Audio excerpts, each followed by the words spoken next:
Welcome back, everybody, to Books with Friends. I got Chase Cooper here. What's up? What's up? What's up? He is a photographer, musician, explorer of the arts, I would say. Thank you. Open-minded guy.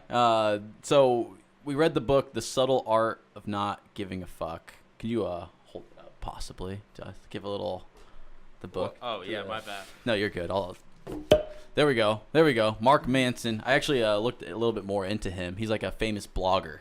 Really? So he wrote an article a couple of years ago with that title on it, and it got like over 1 million shares. So he just wrote a book on it? So he's like, you know what? I'm gonna write a book. Yeah, he just wrote a book on it and like beefed it up a little bit. That's dope. But yeah, not your typical self-help book, I would say. Yeah, it's definitely different, man. Yeah. Like, he's got such a sense of humor in it too, and I've never had like such a blunt like self-help book. It's like incredibly honest. I love it. Yeah. On the back, it's like the type of advice your friend would give you. It's like a slap in the face your friend would give you. You know, tough love. Like. Yeah, it is. It's a great book.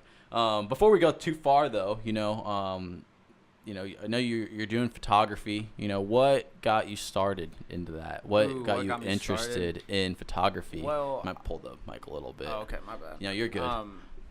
So I took pictures on my phone all the time, just like Snapchats and stuff, and I always try to make them like as pretty as I could, whatever, like aperture, focus, all that stuff. But my mom got a Canon camera. Okay. And I moved to Muncie, and I was like, I kind of want to keep taking pictures like this and stuff. And I was like, can I take your camera to Muncie? She's like, yeah, for sure. And then I just went on it from there. I just fell in love with it. That's cool, dude. Yeah, it's so fun. I love it. Got my own camera. Got that lens I told you about. Yeah. And things have just been smooth sailing with it. Man. So how long did it take you to learn like all of the basics? Obviously you're always learning, but like the basics of like aperture, like how to set up a good spot. I don't really know when I'd say that. It take a while, right? Yeah, it takes a while, definitely. Like you can definitely see progression with my pictures. Like the stuff I used to throw off as photography, I would never post anything like that anymore. Like I barely edited my pictures and anything, and now I spend hours editing. Really? But yeah. Like I dedicate. So what do you do, like color correcting? Like what do you do on the editing side after the photo's taken? You like edit the light, like exposure, the contrast, highlights, shadows, lights, darks, all that stuff. Then you can also put like just like different little undertones, like different colors, just like totally give it a vibe, I guess. You know what I mean? Yeah. And just basically that. So would you say like half of it is the photo itself, and then the other half, the unseen half, is kind of the editing? Or would you say the editing is like maybe 10%? I would say editing is like 75-80%. Really? Yeah. Because I've taken pictures that just don't look that good at all, like by themselves, and just totally like save it and make it so much better. Like, so the editing probably takes a while to learn too. Oh, like yeah. What to do and how to even like. Yeah, I actually went back like not too long ago and like edited old pictures I had, and it was making me mad. So I was like, dude, I could have done so much more with this. I already posted them. Like I can't post them again. But yeah, it's definitely a learning experience, man. Yeah, and I'll say right now, I'll tag you here in the video, and people can go and find your Instagram. Oh, right on. I was scrolling through it, and I noticed that you have a lot of portraits, or you have a lot of people are always in all your pictures. Not all of them, but like a majority of your pictures have people in them. So right, which is weird. What drew you to that, or was it just kind of happened that way? It just kind of happened that way. Okay. Like I started off like not wanting to do portraits at all. Like I was like, it's too much pressure. I don't know how to direct people. Things like that. I don't want to give them the pictures and they don't like it. But I don't even remember who it was when who I first started taking portraits of, but it's just you can create such more of a artistic picture with people and like situations and stuff like that. Like you can only do so many nature pics, right? You can say something, I guess, with people. Yeah. You know? Yeah, I saw some of your photos are kind of like statement stuff, or like there's like a certain idea that I felt was trying to get across. Yeah, you got to give it kind of a feel, you know what I mean? Yeah. I've been wanting to get into like more political photography, but I gotta figure out how to go about that. Like making a stance type of photography? Like just like making statements and things like that. Like even if it's like controversial stuff, like people love that shit. Like whether it's good controversy or bad controversy, it gets drama. People talking. You know what I mean? Like it gets your name in there and everything like that. That's cool. Yeah. That'd be interesting. I think a lot of people like underestimate the amount of work it takes to like just set up a shot or like a shoot. And then we just see the photo, later, and you don't understand the whole back end of what happened to make all that. You have to pick a date, you have to find a place, you have to take the photos. Exactly. Then you have to edit them, and then it gets released. Yeah. So no one sees that. Me and Hannah DeLong work together a lot. She does makeup. She also takes pictures too. She's really good. But the rig we had set up the other day, we were in the studio, and it was like we got a kiddie pool and put a white sheet over it, filled it up with water, put bath bombs in it, and then we had like our lighting like set up with sandbags and stuff so they wouldn't fall. It was just like the most rigged up thing ever, but it was like my favorite photo shoot I've ever done in my life. Like the pictures were like probably the best ones I think I've done. Wow. Yeah. So where do you get the ideas to like for like the shoots themselves? Like how do you get the idea to like do that with a bathtub and like Pinterest? Pinterest gives you a lot of ideas. Yeah, and I mean sometimes I just think of them off the top of my head, and me and Hannah collab a lot. We sit down and we plan stuff, just bounce ideas off each other and everything like that. Who's your inspiration for photography? Is there anyone that you look up to that you follow that's like an amazing photographer? Yeah, I like Brandon Wolfel. He's a pretty famous photographer. Okay. Also, there's a guy, his name's Levi Turner. He's like a photographer, videographer guy. He's on tour with Joey Badass right now. Oh, really? Yeah. He's filming the whole thing? What's up? Like filming the whole thing? Yeah, that's cool. Yeah. He's actually one of my my buddy Ben. He's like good friends with him and stuff. Oh, that's sweet. That's a nice connection. Yeah. He's one of my like biggest inspirations though. That dude is. He's got it figured out, man. Yeah. Does he do a lot of portraits as well, or like, he does more videography now. Okay, video. But before it would be portraits and stuff like that. So do you want to get into video, or do you want to kind of go more in the direction of photography? I do want to get into video, but right now my computer doesn't support the software. Yeah. Like I bought it, it was like $30 a month. I was all pumped. What do you making use? Videos. I got Premiere Pro. Okay, I use that as well. Yeah, but I have a Lenovo Windows, and it just crashes every time I try to do anything. Dude, yeah. My computer it can't handle it. Yeah. Like it takes me so long to edit. My computer can barely handle like Photoshop and Lightroom. Like that's why it takes me hours to edit because I have to sit there and wait on it to reboot and everything like that. Yeah, it's so painful. Yeah. I hate it. But yeah, Adobe Premiere, that's pretty nice. Yeah, that's the way to go. I just need to get a Mac. Yeah, Macs are the way to go. So nice. They're so expensive though, man. It hurts. That'll be my next purchase once I stop paying on that lens. Yeah. So you got that nice lens. You mostly do like, so where would you place yourself like as far as like commissions, like where you like people that are paying like, because you probably do you have like two separate buckets, right? You have people that are like going to be paying you good money like weddings and stuff, and then you have one that's kind of like a more of a creative side, right? Like a lot of people will get on me about like if I don't charge people and things like that, but sometimes it's like not appropriate. Yeah. Because like I'll have these ideas and it would be kind of experimental. Yeah, and it would be weird for me to say, hey, do you want to pay me this amount of money so I can create my vision of what I want to do? Yeah. You know what I mean? They kind of have to come to you. Yeah, but Yeah, but I also do like when people reach out to me, they say they want family pictures or something like that, which is not something I really enjoy all that much, just because I can't really express my creative side all that well. Like I'm focused on getting your pictures, what you want. But I just booked a wedding for $1,000. But things like senior pictures or family portraits, couple pictures, I'll do like $120, $130, something around that. Yeah. I try to be pretty inexpensive. Yeah, just because that's more traffic that comes your way. More people, they might refer you to somebody else or whatever. But my biggest pet peeve is when people will ask me to do pictures for them, and then I'll give them a price, and then I'll never hear from them again. Yeah, it's like...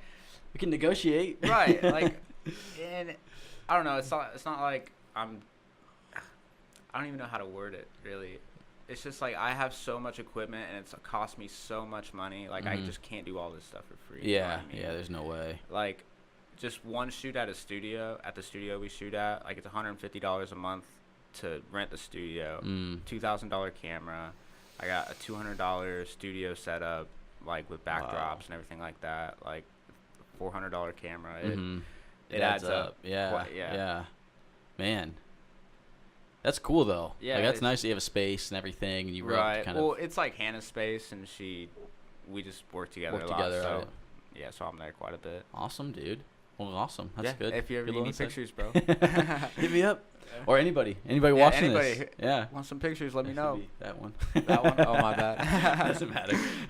So, yeah, we can dive into the book a little bit here. And I kind of wanted to bring that up because I think a lot of the things that this book talks about can be related into a skill like photography or just in life and the kind of journeys you're taking. Yeah, there's actually like one part in the book where it's talking about like it said there's people who talk a lot and they don't do. Mm-hmm. And I read that and I closed my book and I started working on my pictures like immediately. I was like, I gotta get to work, man. Like it motivated me so much. Yeah, but it's awesome. Yeah. And like we were saying, it's kind of a smack from your best friend that you're just kind of more open to. Though you'd sit there and take tough it. Love. Yeah, it's tough love type of thing. So what's your kind of your overall impression? You said you haven't really read since like high school. You haven't read a nonfiction book. You know, what were some of your impressions, after reading the book or just certain, like after reading maybe a chapter or two that really connected with you? Yeah, well, usually when I read books in like high school and stuff, I would just read it and try to get through it as quick as possible just because I didn't really enjoy it. Yeah. But I was reading for the sake of reading, you know what I mean? So I kind of took it as more meaningful. Like, really took it in more instead of just getting through it so I could get my assignments done, things like that. Yeah. But yeah, I really like the book. It makes me want to read more. Like I'm probably gonna go home and read after awesome. this. Yeah, that's awesome. I got like 5 books stacked up that I still need to read. But the only thing I didn't like about it, I just feel like it could be kind of repetitive a little bit. Yeah. Like one chapter could be shortened quite a bit. But I understand why. Like a lot of people need examples like to kind of grasp the concept of it. And a lot of the things in here I've like read up on before I read the book. Like things like Ram Dass says suffering is grace. Yeah. And it talks about how suffering is what will lead you to happiness. Things like that.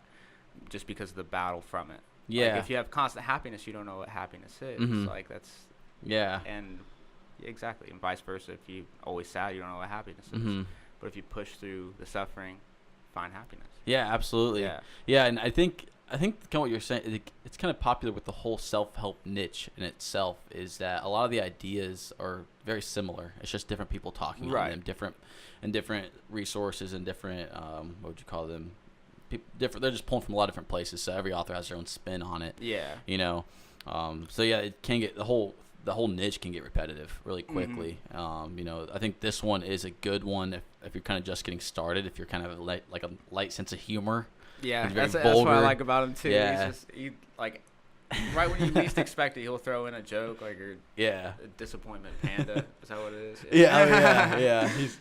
Yeah. It's funny, man, and so anybody that's like looking for like a kind of a lighter read, he does write well. Like he's like I said, he's a blogger. Yeah, it's easy to follow. Really easy to follow. It's not like some of them that are just like very scientific type of self-help, where you're just like they're bringing in like these studies and you got to read all these details just to get to the main point. That you don't know. Yeah, and you're just like, man, it's too much, and you get bored. Yeah. So this one's one that can hold your attention a little bit longer. Right. But yeah, kind of touching back on the suffering thing. What he kind of says, he's like, it's not. What does he say in there? He's like, you shouldn't try to shy away from suffering because just eliminating suffering is not going to get you anywhere. He's like, you should first determine what's worth suffering for. Yeah. So what are you suffering for in your life?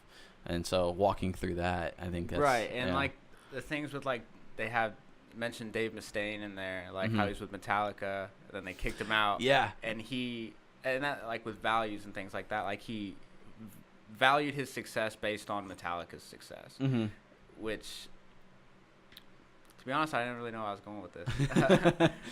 But it's just like it's not all that good, like when you don't do it for what you want to do it for. Yeah. So he's suffering to be better than Metallica instead of suffering to better himself, like for himself. And it's like that. Yeah, and then kind of I guess like what I kind of wanted to talk about a little bit was the story of Buddha or Siddhartha. Yes. Right. So he was in a castle or like in his kingdom or whatever. It was like BC, like 4 BC or something, I think. And his dad, which was a king, like isolated him from the outside world. So he's in this kind of this fake world where he can't leave the kingdom, and he's just exposed to like immense amounts of pleasure, everything he could ever want, as much food as he could ever want, women, anything. And then he like finally takes a journey outside of the city, and he gets exposed to like suffering. So he's like a diseased man for like some of the first times he's seen like what the impact of suffering is, because he's never really had it.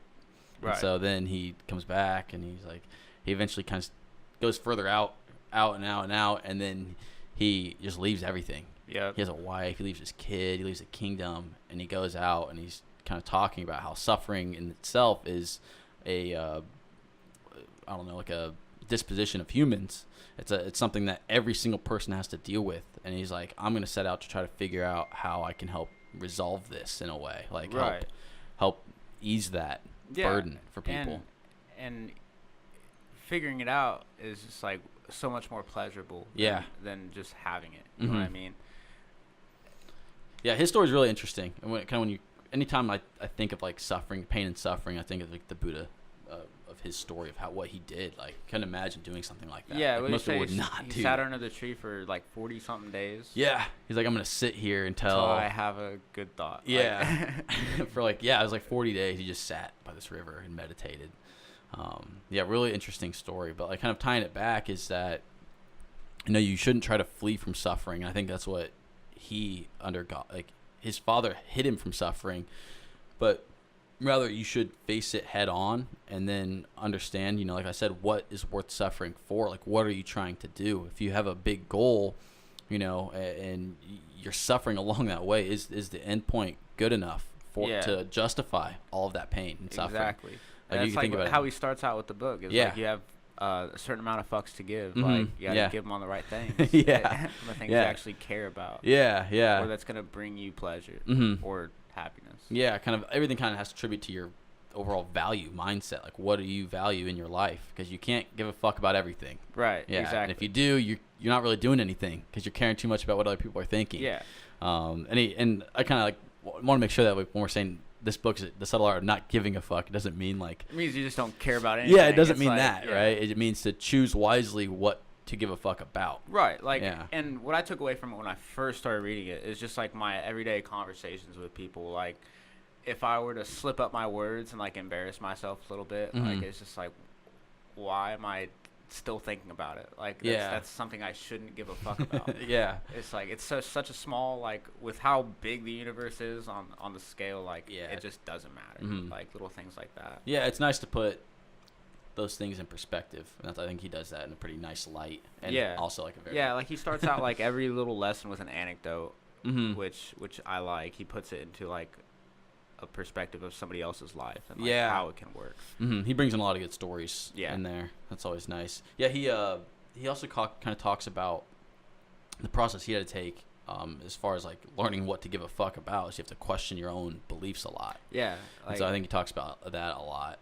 Just questioning your views on things and everything. Which was weird to me at first. When I first read it, I've always been super like in touch with my emotions and everything like that. And he was saying like, don't always trust your emotions. And I'm like, what? I've been going my whole life thinking like my emotions but they're not always correct. You know what I mean? Like you respond irrationally sometimes to things, which dives into what's it called, the loop. Oh, it's like the feedback loop from hell. Yeah, the feedback loop from hell. And which is hard to get away from that. You know what I mean? Because you'll say, why do I give a fuck about this? Why am I anxious right now? Why do I care? And then the loop starts. Then you start worrying about why you care. Exactly. And then you're like, why? And you just keep going further cycle, down. It's so hard to get out of it. Yeah, it's super hard. And I think he does mention it. I don't know if he mentions it, but something that I think is really important when you're kind of questioning your own beliefs is like, I think that humans have a natural tendency to want to be on one side or the other side. Yeah. And so like, just like politics. Right, like right wing, left wing, love LeBron, hate LeBron, anything like that, like sports people or whatever, I love this band or you hate this band. And like, I think that a lot of the true answer is right kind of in the middle. Yeah, exactly. And that's why I choose not to identify with like political parties and stuff. Yeah. I would definitely say I lean. Hello. Hey everybody, this is Eric from the future. We had some technical difficulties there on that podcast and camera cut out. So we are in an intermission here. So here I am. Ba-da-da-da. Do-do-do-do. Me also knowing no why. Anyways, we lost track of the conversation. This is us trying to recoup. Well, I can't remember where we left off. I know I was talking a little bit about kind of that spectrum of talking about a lot of people want to identify one extreme or the other extreme. Right. But in reality, the answer is kind of in the middle, in the in-between. So when he's kind of talking about question your own beliefs, I think he's saying that are you on an extreme, and can you justify being on that extreme? I think people that are like, and not to hate on like anyone with like a particular diet, but I think vegans kind of are gravitating towards an extreme of some degree, right? I'm actually vegetarian. I just started going vegetarian. Yeah. But not vegan though, right? Not so a like, vegan. I think vegans are like super anti everything, yeah, and it's not always justified. I think the system. So like, yeah, I understand. Opening up and being like, okay, why do I think this? Questioning your own self rather than just being caught up and being around people that think the same way as you, and they kind of feed that mindset rather than taking a step back. Yeah, and just observing each side. Yeah, and seeing the points of each side. Mm-hmm. Like, I think it's really important. Yeah, just to not have one. What made you want to be a vegetarian? I watched What the Health. Okay. And like with the environment, the environment's a lot of it, and a lot of it's just my health. Mm-hmm. Like eating meat, or like the processing of meat and everything, that's like one of the it's biggest dirty problems with global agree. warming and everything like that, just because the methane that cows release, it's like one of the leading causes. And if I tell myself I care about the environment and I still eat meat, then I don't really care that much about the environment. Yeah. And plus there's just like a lot of links to like just cancer and stuff from eating meat and stuff like that, especially fast food, things like that. Yeah, fast food's and certain brands of meat like Tyson, their meat demand is so high. Like I have a friend whose boss's like husband or something, he's a hog farmer, and he had 2 pigs that were like dying, like they were diseased, like about to kick it, and they were like, oh, we'll just sell them to Tyson, they'll take anything. Oh, yeah. man. So sorry if you eat Tyson food a lot, but you're eating diseased, possibly diseased food. Exactly. No, I totally agree with the even just cruelty to animals at the end of the day, man. Just the way they keep them, definitely like better practices they could use. Like organically made meat and everything like that is a little better, but like the big ones like Tyson and things like that, they put all these animals in like compact areas. Oh yeah, and that's sad. And if you put a bunch of humans in compact areas, what's gonna happen? Like everyone's gonna get sick. Yeah. And everyone's gonna die. And that's and like they just feed them antibiotics and stuff like that. Like it's just not good for you to ingest that. And I think what's nice though is about kind of this stage that we're in, as far as like information age. That's what they kind of call our because with the internet. So a lot of people are being a lot more like conscious of what's happening, and so companies and brands are forced to start changing. Yeah. Before something like this, no one even knew what was going on. Before documentaries like What the Health, or anything kind of talking about the bad side of the food industry. Right. People weren't even aware. So now we are the consumers. We determine who makes money. I mean, that's kind of what you're talking about. Is you're kind of pulling the power away from those kind of people. You know, I typically, the meat that I buy is always like 100% grass-fed beef, you know. Right. And so I know there's things that aren't always like, oh, they only have to go outside once to eat grass or whatever, and then they're considered grass-fed. Yeah, same thing organic. It just has to be a certain line. But at the end of the day, I mean, like, I think it's still better than supporting a company that doesn't do anything. Yeah, absolutely. And so, like, I choose to eat meat mainly because, like, for my own stomach. Like, I cannot and I understand why people eat meat. Like, I'm not that kind of person that would just like yell at you for eating meat or whatever. Shame you for eating it. But, how dare you? But I will absolutely give you the facts and like tell you what you're doing to yourself. Yeah. But like not to like judge you or anything, but just so you're aware. Yeah, just so you're aware. Yeah. Exactly. But that's what kind of what I wanted to bring up, because like I still think vegans are like here. Vegetarians are probably like here. Yeah. And then here's like the rest. Right. So like vegans are even the more extreme, right? They're the type of people that would want to shame me for choosing to eat meat, or like choosing to, you know, how dare you put that into your body? How dare you? Like you have a steak on your plate. Like I've been around people that do that. Oh, that makes and so you're just like, come on, man. Like I'm just trying to eat, dude. I'm always just like, dude, a majority of the world is not vegan. like just a very small percentage of people are vegan. Right. It's so hard to do for you to shame everybody else. It's like you choose to ride a bike to work and you hate on anybody that drives a car because like then you're destroying the world. Almost everybody. And you're like, no, our group's way better. Like I'm a bike rider. Like, fuck you for driving. Yeah, like, dude, you're a piece of shit, bikes, man. Bro. Like, it's like the same thing, dude. It's like you were like literally like 1%, and you're like hating on the 99 billions of people.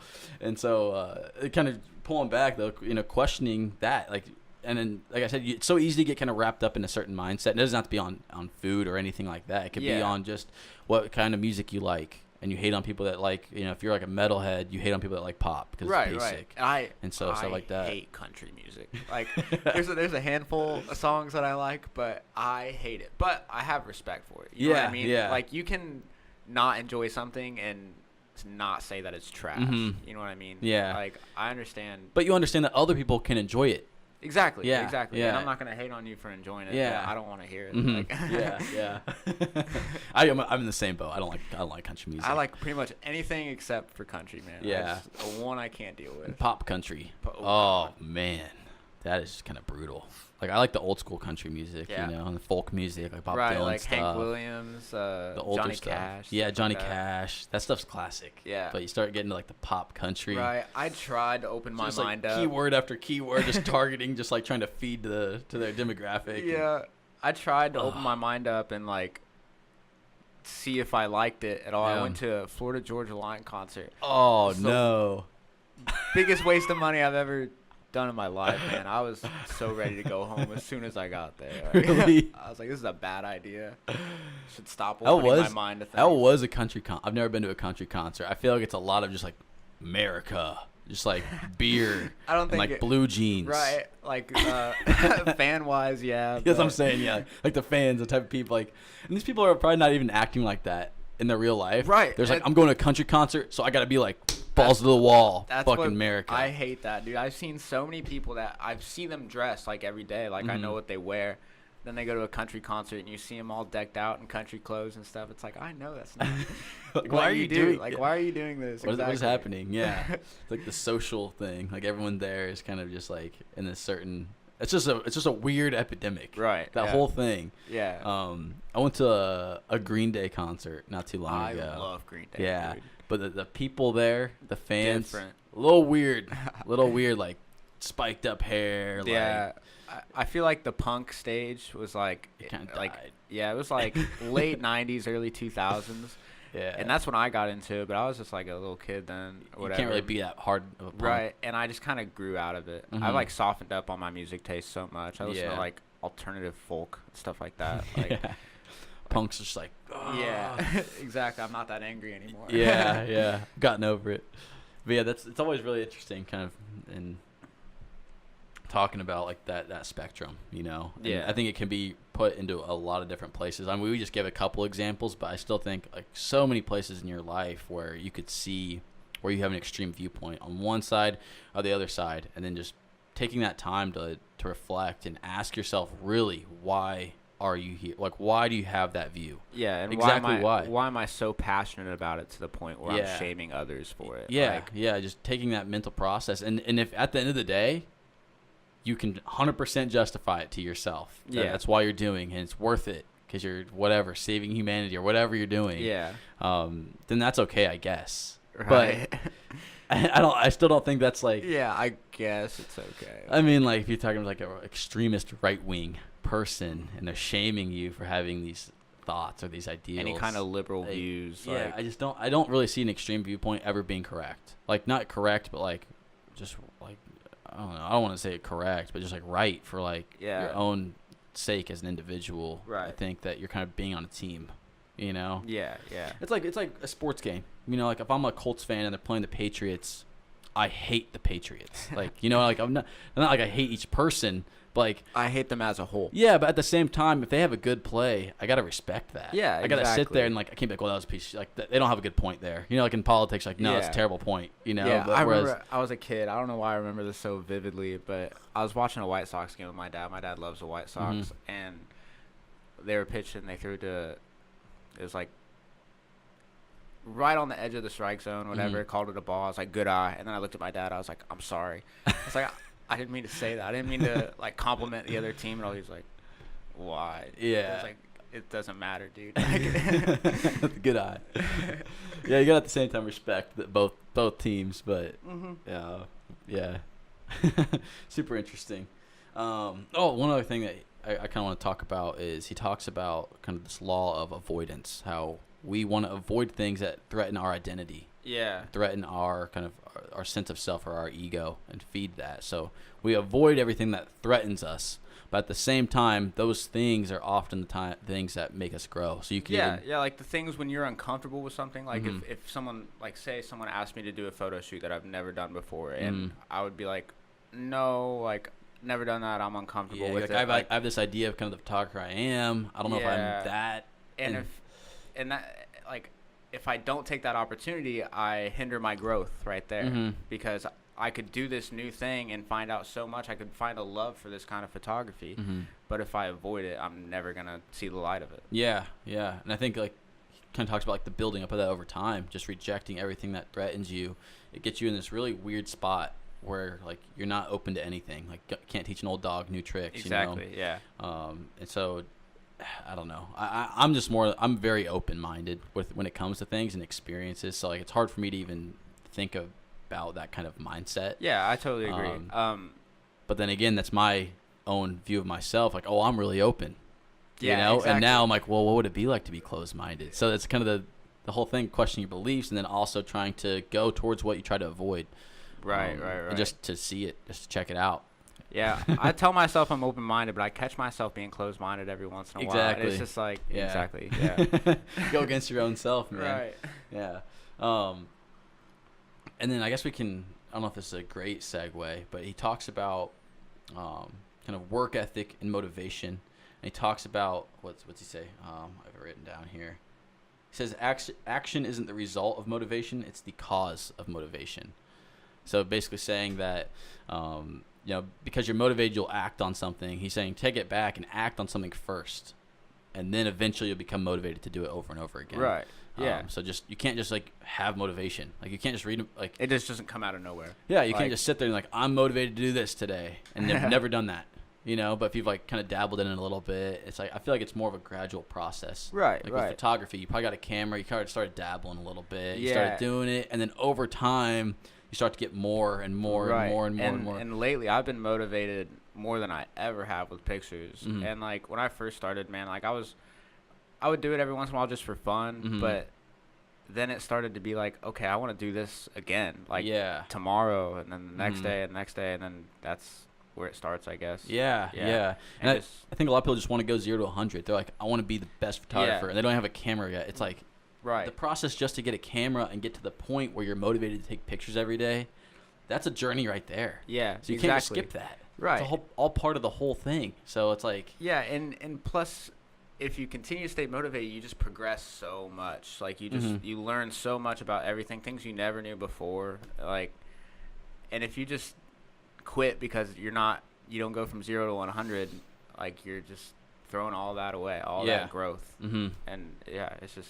I think a lot of like your style comes in through that initial journey, like the things that you start to kind of like get a little style going, like a little like if you look at my old pictures on Instagram, like they're just kind of sporadic, whatever. But I have definitely more of a style and feel now in all my pictures. I would say it's still not completely there. I wouldn't say I have a set style that I stick to. But you start to like gravitate towards something, right? Yeah, and then once you start to figure it out a lot more, you're like more open to try different things with it and like different styles of editing and things like that. More open to it. And you have more knowledge of what's available to you, right? The more you kind of dig deeper into it, like with lenses and all like that stuff. And you see a picture and like before you wouldn't know what to do with it, and then like you see something and you're like, okay, I need to change this and this and this, and you know exactly how to do it instead of wasting 30 minutes trying to figure it out. Like, getting frustrated. Yeah, you just become comfortable with the software and everything like that. I'm sure you've had times where you get frustrated, and I'm sure there's times like when we're kind of going back to the beginning, we're like talking about suffering, like it might be something you love, but you get pissed off. Oh yeah, you get like mad when I have pictures that I can't I have a vision of what I want it to be in my head, and I can't get it on there. It's so frustrating, man. Like, it makes you just want to delete the picture. Never look at it again. Fuck this. Yeah. Yeah, I mean, I think honestly just getting started in some way is kind of like the key to if you're trying to do something or dabble in something new, like.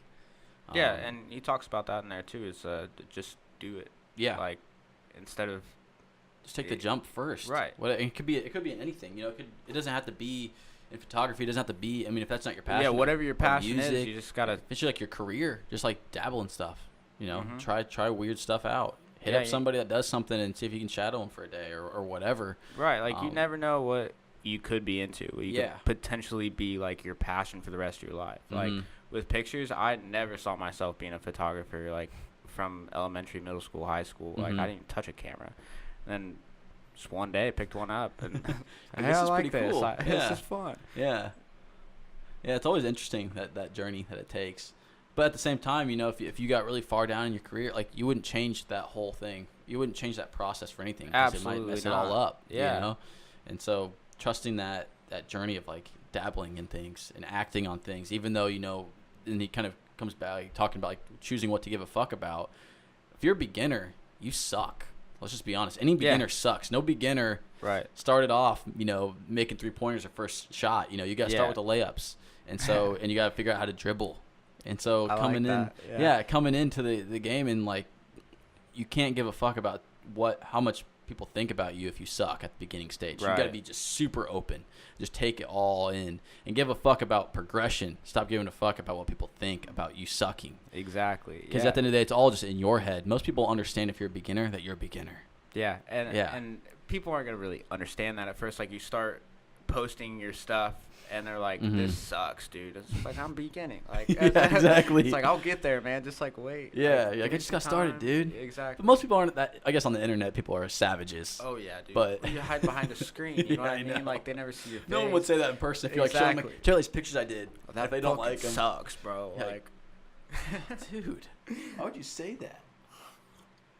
Like, if you're showing them a song and like you're singing in front of them, they're like, bro, that song sucks. Yeah. Like, oh. Makes me hurt so bad. Yeah. Dude. Yeah. I also think, man, like, when it comes to music, like, when you have to open up and sing in front of somebody, I feel like you're just so vulnerable. Dude, that time I tried out for Moonlight you're Lane, so vulnerable when you sing in front of somebody, and more so than like guitar, more so than like playing the drums or any instrument. You could suck on those and it wouldn't hurt as bad. But everyone pays attention to singing. Yeah, like, I don't know why it's so like, it's like your ego and your identity is attached to your voice more so than it is an instrument, I think. Yeah, and I like agree. So when someone talks about like, oh, he sucks at singing, you know, like, that hurts way more than them saying you suck at guitar. Yeah. Maybe that's because like your voice, you can't always change it. Right. Like you could a guitar. You're stuck with your voice your whole life. Yeah. Like, well, you can always take like voice lessons and stuff. You can always get better. Yeah, that's what I did. Like, I was tone deaf as hell before I took voice lessons, and like, I'm still not like a great singer, but you're better. I'm better, and like I can sit and like, if I'm in the car, I can sing a song and sing with it and like be happy with it. Yeah. And it's like, just even that alone, like, even if you don't want to do anything with your voice or anything, but just being able to sing along with your songs, like, it's so nice. I love it. But yeah, the trying to sing in front of somebody, that's like someone that has never heard you. Like, when I first started off playing in a band, you know, having people sing in front of you was like, you felt like a little uncomfortable. You're like, it's kind of weird, like, you're singing. You're like, oh, this is a little weird, you know. I feel you. But over time, you get more comfortable with it, so it's like second nature to me, like hearing somebody sing in front of you, unless they're like, because the only other time people have that experience is like if they go to a concert, someone's singing in front of them, but that person's already great. They're already someone that's like, they've made it already. Yeah, like, there's nothing for them to worry about, or for you to even like pay attention to. Because like, if you were to tell me like, hey, I'm gonna sing real quick, and you started singing a song, I would be like observing like where you screw up and things like that. Exactly. But like, you're at a concert, you don't even notice. Like, you're just partying. Yeah, there's just something weird about opening up and singing to people. Like, it's just like very nerve-wracking for you. I think over time you'll get comfortable with it, but like, it's just something I've always noticed. Like, when I first started performing, when I remember my first singing performance I've ever done. Like, it's such a rush, dude.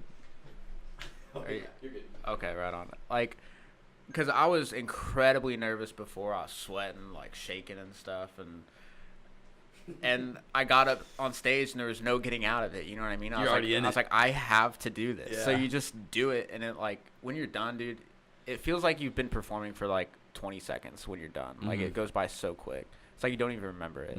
It's weird, but after I did it a few times, man, I fell in love with performing. I love being on stage. Like, that's one of my favorite things in the world. Like, not many things can replicate that feeling. Yeah, I totally agree. I mean, I was never the singer, like, or the front man, right? But still, like, yeah, you play that show and you're done. You're just like, wow, and you get this really great feeling when you're done with it. You just feel like you're on top of the world. Oh yeah, you feel like you're just like a rock star. Yeah, you just played like some bar, Lafayette Theater or something like that. But like some talent show. You're like, dude, we fucking killed it. We're rock stars now, bro.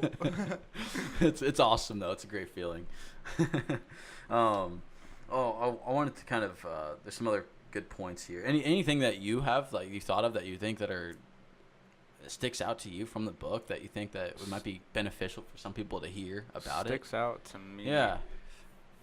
I would say we've already discussed it, but the suffering is grace thing. Like, I mean, I don't think he actually says that in the book. That's a Ram Dass quote. Yeah, I think, but it's essentially what he's talking about. And around that topic. Yeah. That same. Yeah, and I just think it's so important to. So he talks about like it just admitting when things are shitty. Like when your life sucks, instead of like saying, "Oh no, like it's not that bad. I'm fine." Like that is bad for your brain. Like that's horrible for you. Yeah. Like you're kind of like just suppressing this like thing right down. Yeah, it's like it's okay, the way shut up. Exactly.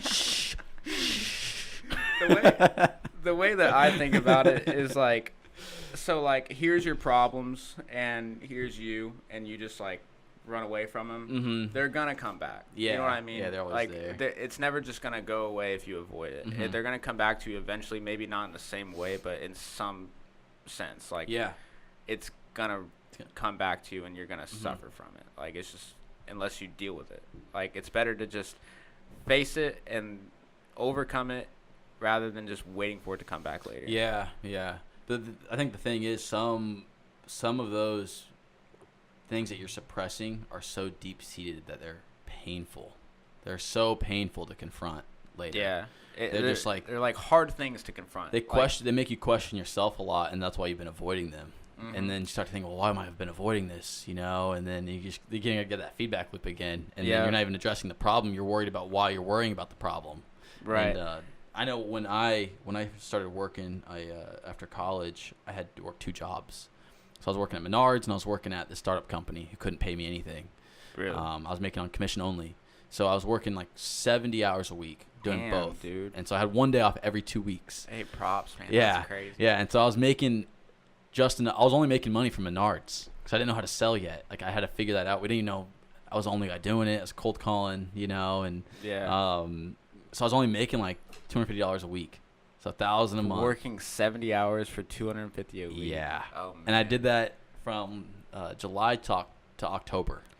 Why did you do that to yourself? Oh, man. I was determined to make it work. I knew I was going to get out. Yeah, I knew I was going to get out of it. I knew that the pain was kind of just the process. And I'm like, as I was doing it, I'm like, I'll never do this again in my life. Yeah. Ever. And like that felt good, you know. So like, I'll never be working 2 jobs making $1,000 a week. Yeah. Or $1,000 a month. Yeah, I was gonna say $1,000 a week. No, I wish it was. That'd be worth it. $52,000 a year. That'd be kind of worth it for 2 jobs. But yeah, through that process, you know, near the end of it, dude, I started to get like, I used to have, I had anxiety, like the first time I've ever had anxiety in my life, like anxiety attacks, like thought I lost like my breath, and I went down this really dark path where I was just like, I was like anxious for like a month, and I could not get rid of it, dude. No, I feel you, man. I've had my fair share of panic attacks. Yeah. Especially the first time, dude. It's I know. You think you're dying, man. You don't know what's going on. I thought I was having a heart attack because I was like sitting there cold calling somebody, and then like, I like felt like I forgot to breathe, and like I just didn't breathe for a long time. Then I just go. Like I just like sucked back into it. I was like, "What the fuck happened, dude?" And I was like going to the doctor, trying to figure it out, and like I had heartburn, and the heartburn made me think I had like a heart problem, and like because you're not in the right mindset. Yeah. You're just like thinking, I'm gonna die. Yeah. I'm dying. What like triggered it? I think it was all the work. Like all the work. Yeah. After, cause I had to confront myself a lot about it, because I was like determined. I'm like, I have to get out of this, you know, because you can't live. I couldn't live like that, dude. Like scared to go to bed every night. Yeah. You know, just like it's just anxiety is a very strange thing. Yeah, very strange. And everyone has different degrees of it, but I had it for like a month straight, like very intense for a month, and then I kept going to my doctor, and like he was actually a really smart dude. He's like, I'm not going to give you medication. He's like, you got to figure out how to do it. Because if I give you medication, you're going to rely on that for the rest of your life. Yeah, exactly. So he's like, I'm so huge on that. Yeah. Like in high school, my anxiety was through the roof in high school. I was depressed. And they had me taking antidepressants. And like once I started feeling the effects of it and everything, like I could tell I felt better, but I could tell that it was like not fake, real. Like it was like the medication. I knew it was the medication. And when it comes to that stuff, like it's not something that you just take and then you get better and then you stop taking it. You have to always take it. Because once you get off it, your brain chemicals like get so imbalanced and it's so bad for you. Withdrawals from that stuff is so bad. They say there's no withdrawals, but I think it's like psychologically there's withdrawals. Yeah, like, there's some physical too that they don't talk about. I know one of my old coworkers got off him for a while, like she was on him for so long, and then got off him, and she started throwing up. Wow. And anxiety gets way worse after that too. Yeah, see, that's so. Yeah, I told my mom, I was like, I'm not taking these anymore, and I figured it all out myself. I didn't figure it all out. Nobody you don't always figure it out. And I still have, everyone has to deal with anxiety in their life, you know, but I had to, like, I used to meditate before that, maybe twice a week, but like I have to do it every day now because it helps me, and like I had to confront the reasons why I had anxiety rather than a lot of people just want to get rid of it, just want to push it down, exactly. You know? And so I had to confront a lot of the things. I'm like, well, why would I feel this way? And I started adding up all the things, and, you know, the hours, no days off, barely making enough money to get by, you know, just debt, you know, and debt and barely doing anything, you know, and then everyone else's perceptions. You're like, you know, my family wasn't like super thrilled about me working at Menards, you know, working at a startup company. Yeah, I can't imagine how my family feels. I work at Jimmy John's exactly right now. Like. So you start getting a lot of hate, and you're like, man, like, and I was working so much, and I think the weakest part of you just blows out when you have that much pressure going on, and like all those, it's like everything just kind of compiles on itself, and then just one piece just blows out, and you have a panic attack. Right. And so I feel that. I feel like I don't, this isn't like a doctor's diagnosis or anything. Yeah. But I'm chronically stressed, man, like all the time, just because I work so much. I have 2 jobs right now, actually, and on top of that, photography. Yeah. And just trying to just better myself every day. Like, it stresses me out. And plus, I don't want to get super into it, but my dad's, like, not doing too well right now either, and I'm living with him. So it's kind of like I've read up on chronic stress, and they say, like, there's, like, caretaker stress, which I'm not necessarily his caretaker, but there's still amount of stress on you. Right. Yeah. Just because I'm consistently dealing with it. And, like, the other day, I had to take him to the hospital, and I had a photo shoot planned that day, got off work. I had to go get T-shirts from one of my friends for a photo shoot and then go pick up my other friend, all within, like, 45 minutes. Wow. Right after I got off work. Got home, my dad said he needs to go to the hospital. I was like, Jesus, I threw up because I was so stressed out. Wow. Yeah, like, I get nosebleeds sometimes. Like, it's from nuts. Stress. Yeah. Man. It's just. Do you meditate? Not as much as I used to. Yeah. I need to be part of it. I know. I need to get back on it. Yeah. I used to meditate in high school. Like, I would come home from school. I'd meditate for hours. Like, really? Like 2-3 hours at a time. Wow. And then I don't know. I was really into lucid dreaming at the time. I was trying to, like, wake-induce lucid dreaming. Yeah. And I ended up having a couple lucid dreams, but I feel like after I had them, I kind of, like, stopped practicing it. You know what I mean? Yeah. Like, I got there and I was you like. You got the goal. You're like, okay. Yeah. I got it. And they talk about that in that book, too. That's weird that we tied that back on. It all ties together. But yeah, I mean, I found meditation helped me so much. Oh, yeah. Like, dude. Meditation is incredibly helpful. It takes a long time to see the effects of it, but you're really changing the way your brain thinks. Yeah, it's like giving your brain a rest for a second. Yeah. And over time, you're like, oh, I'm thinking. And you figure out how you easily get caught up in thought. And once you really, like, instead of being a part of that system, you figure out, you're like, oh, I'm actually over here. I'm just thinking a lot. And then you just cut it off. Yeah. You cut the loop off. Once I started figuring that out. Like just being mindful and learning about mindfulness and things like that. Like when I get lost in thought, it's almost like I'm like watching a TV show. Yeah. And like I'm like out of it. You know what I mean? Like, but you realize you're in thought, and like if it's a bad thought, you can be like, oh, I'm just thinking. Exactly. And it just cuts it. And that's your thoughts are not who you are. Yeah. Like you can't control your thoughts sometimes. Like you think some really fucked up shit. That's not like. It's all about your actions. Like, if you act upon that, then, you're fucked up. Yeah. Yeah. But you're given the choice to act. Yeah. Yeah, absolutely. So, yeah, I mean, I think – I don't know where we were on that. Yeah, we kind of got off track pretty quick. I think we were talking about suffering and talking about, kind of all that – the pressures and confronting yourself, and rather than just like shoving everything down and just waiting, trying to think it's going to go away. Yeah, just accepting that things are shitty for the time being. Yeah, and then confront, like just facing it. Like that's what I mean when I had to battle anxiety, which I'm not totally out of it, but it's way better than it was. Like I can live a normal life now. Right. Whereas before, I didn't think there was any way I could live a normal life again. I was like, something's wrong with me. Like my brain's messed up, and I don't know how to fix it. And then over time, just battling it, just like, and it's scary. Addressing some of those things, some of those deep-seated issues. But I think it's for the best to do that. Yeah. Otherwise, you turn to drugs and stuff. Yeah. Or you turn to things that aren't really going to do anything. Especially anxiety, getting prescribed Xans and stuff like that. And that can get a really bad Xans spiral. Are so destructive. Man. Yeah, they're terrible. Yeah.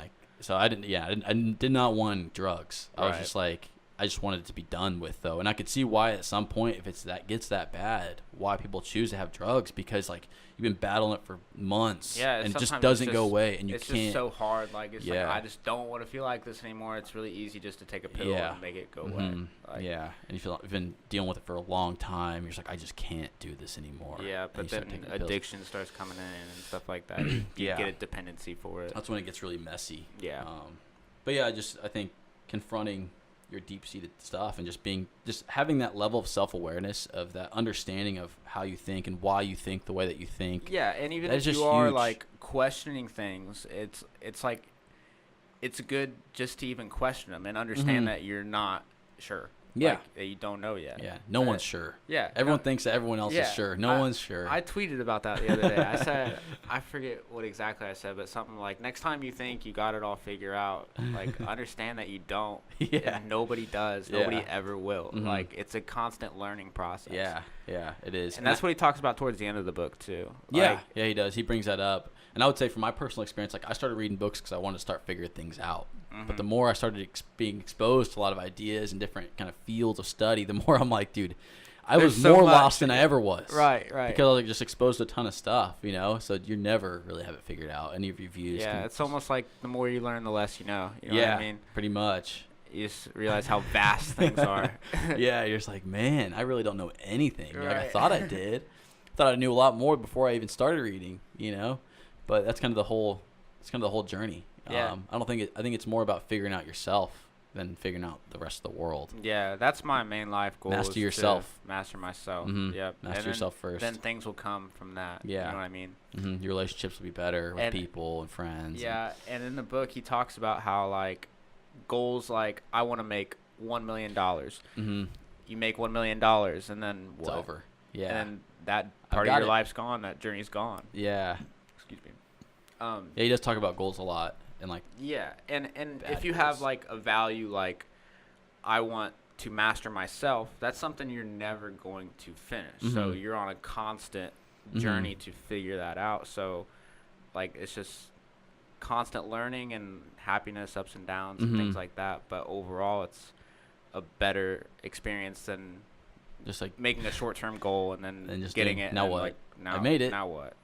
You're going to make it, and you're going to be like, wow, this isn't as good as I thought it was going to be. Yeah. I think that's how a lot of those kind of short-term goals are like. You get there, and you're just like, well, I thought it was going to feel a lot better than it did. And then you just don't know what to do. Like, yeah, you find something else, but it's the same kind of goal. Right. So you're like, and you get to that, and then you're just like kind of chasing something that's never there, like a mirage. Yeah. And just like things, like a lot of people, I feel like, their goal is to be rich, just so they can be freedom. Rich, right? And that's one of the bad values he says is in there, is being rich for the sake of being rich. I absolutely want to be rich, but for the sake of like financial freedom, like not having to worry about if I can pay the bills next month. Just like being able to live my life the way I want to live it, and not have to work like 70 hours a week. Yeah, like, I have to work shitty jobs. I feel like if you had enough money just to support just doing photography, you know. Oh yeah, if I could do that full time right now, I would quit my job in a heartbeat, man. I think rich is relative to what you want. You know, like it's like because rich to somebody might be like, I want $1 million, but someone else is like, I already got $1 million. I want like $1 billion. Yeah. And if you're talking like monetary values, but like for someone like that's doing a skill, just like, or they love what they're doing and they're passionate, just being able to free them from the shitty jobs, so you can just focus on that. That's rich to them, man. That's wealth is in the mind. Yeah, that's rich. That's a exactly. rich. Like, I agree. You don't have to waste your time doing gym. Everything can be just dedicated towards that. Yeah, that and if I were to just even like be able to barely scrape by on it, like I would be perfectly fine with that the rest of my life. Exactly. That's why rich is, it's all relative. Yeah, dude. yeah, you're right. It all depends on what you're trying to do, but being rich just to be rich, that isn't. Yeah, like you need a reason to be rich. That's like being materialistic. Yeah, and yeah. Stuff like that. And I still think that people they're like, oh, I want to be rich because I want to be free. Well, it's like you don't need to be rich to be free. That's pretty simple. You know, like you don't need to be rich to be free. Right. You could be free right now. Quit all your jobs and be homeless. I mean, not gonna be financially free, but you don't have to work a job. Yeah. I mean, you're free to do whatever you want during the day. Yeah. I mean, you don't have the resources, but you're like, if you want just to be cut off from everything, you could be homeless. Yeah, off the grid, man. And so you're not really trying to be free. You know, like when you're trying to I want to be rich to be free. It's like that's not really what you want. I think you're a little misguided on that. That angle looks like, because you'll get there and you realize that the richer you get, the more problems you have, because you have more money now. More money, more problems. Yeah. You got a lot more stuff to deal with now. Cause you got, if you do get to that point, you're like, well, I got all these streams of income. How do I balance them? What do I buy now? And you're like, so your whole thing, you just get, you're shifted. Financial advisors. Yeah, because you get there, man, and you're like, well, you're still not free because you're still trapped by money because you're worried about what to do with it. Yeah, I feel that. Yeah. I think if I were to get rich, I do a lot of charity. Yeah, I think a lot of people do. Yeah. Like, Bill Gates gives away like 90% of almost all of his money. Oh, I know. Dude, 90% of his money, he's still got like $1 billion left. I know. You know what I mean? Like, still like super wealthy, but at the same time, a lot of people would be like, it's mine. Right, I want it. He talks about freedom a little bit. I actually have a note here. He said freedom by itself means nothing. He said that he traveled like 55 countries while he was like writing. Yeah. And he was like, the adventures you go on and the people that you meet and all that stuff, it has diminishing returns the more you do it. He's like, so the first time you leave the country, it's a huge mental shift in perspective, right? It's like your whole perspective changes. And so people chase that the next time. It's kind of like getting like your drugs, really. Like the first high is like the best one. And like later on, it just starts to diminish over time. So it's like, you know, by the end of it, you start to realize that the first shifts happen in those first 3 or 4 trips. And so like, and then it all just kind of becomes normal. Like keep traveling and stuff. Like you get little pieces, you know, every time you get like a little snippet now, and that starts to get smaller as your whole perspective starts to change. Yeah. So that's kind of what he says. Freedom by itself is nothing. You know, you need to have a purpose in having, you know, it's not worth it. Like, you can be free from your constraints, but you need to still have a goal. Don't just be free and think you're going to sit on the beach and drink pina coladas all. Exactly, because that in itself will get old. Yeah. Oh, yeah. I would get so bored. I mean, I think just doing that for a week, if people realize, like, that's what they're looking for retirement, if they just made themselves go do that for a week, they'd realize that doing that for the rest of your life would be, like... not very fun.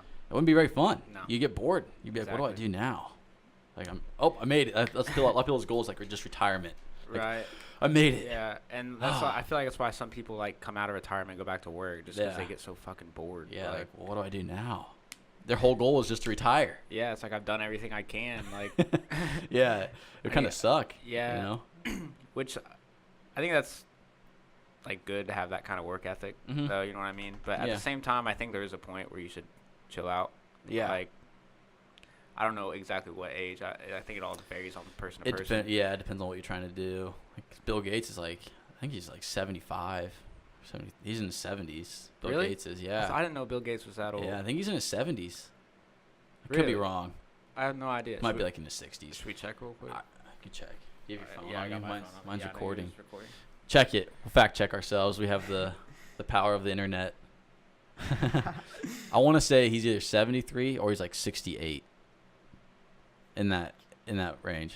It's 5 years. Well, 62. Oh, I was wrong. I was off, guys. So he's okay. So he's not that old. Still be working. He's still working? Yeah. Still making Windows stuff? I think so. I think he's more invested in his charity work now. Yeah. And I don't think he'll ever stop that. I think till the day he dies. Yeah. I feel like, he's got enough money to be able to do it for years and years and years and years. Oh, yeah. For basically till he dies. Right. His kids can do it for as long as they want to do it. Yeah, exactly. Yeah. But Warren Buffett, he's like 80-something. Yeah, he's still going. Yeah, he has like a super small house though. Like he's lived very. I respect Warren Buffett for that. Like a Ford Taurus to work. I know, dude. That's nuts. The dude's like one of the richest people in the world. Like he's got like a house like this size. You know what I mean? Yeah.